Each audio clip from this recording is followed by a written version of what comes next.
কোথায় এসছো? আজকে সোনারপুরে ছোট্ট বাচ্চাটির কাছে এসেছি। এর রোগ কৃতিকা দাস, মা বাবা দুজনেই আছেন।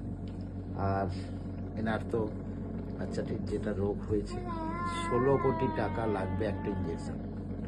যে 16 কোটি টাকা আপনাদের কাছে কিছুই না, কিন্তু আপনাদের একজনের কাছে নয়, যারা আমার ভিডিওটা দেখেন মিলিয়ন মিলিয়ন মারে। 1 মিলিয়ন মানে 10 লক্ষ।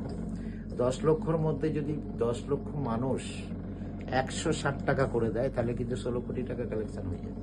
আমার 1-2 দিনে মিলিয়ন মারে, তো 1-2 দিন মিলিয়ন মারলে তো 2 দিনে বাচ্চাটির 16 কোটি টাকা কোনো ব্যাপার না। তবে সবার একটা লাঠি আর অনেক লাঠি কিন্তু পার্থক্য আছে, যেটা হচ্ছে অনেকগুলো লাঠিতে মজবুত হয়। তো একজন কেউ আগিয়ে আসা সম্ভব নয়।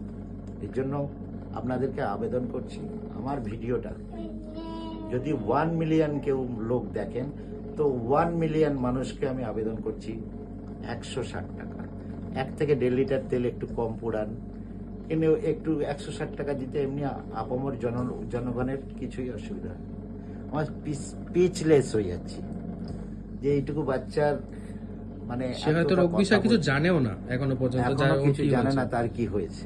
ঠিক আছে, তো 2 বছরের মধ্যেই এটা করতে হয়। 1 বছর হতে চলেছে 9 মাস, 9.5 মাস বয়স এই বাচ্চাটি। তো সত্যি বাচ্চাটির আমি দীর্ঘায়ু কামনা করি। আর আমার যদি কোনো শিল্পপতি যদি থাকেন, আমার ভিডিও যদি ফলো করেন, প্লিজ এই বাচ্চাটির জন্য একটু হাত বাড়িয়ে দেবেন। আপনাদের আশীর্বাদ, আপনাদের ভালোবাসা যদি থাকে, এই বাচ্চাটি খুব তাড়াতাড়ি কিন্তু সুস্থ হয়ে আপনাদেরকে আশীর্বাদ করবে। তো দিদি ভাই কিছু বলুন একটু।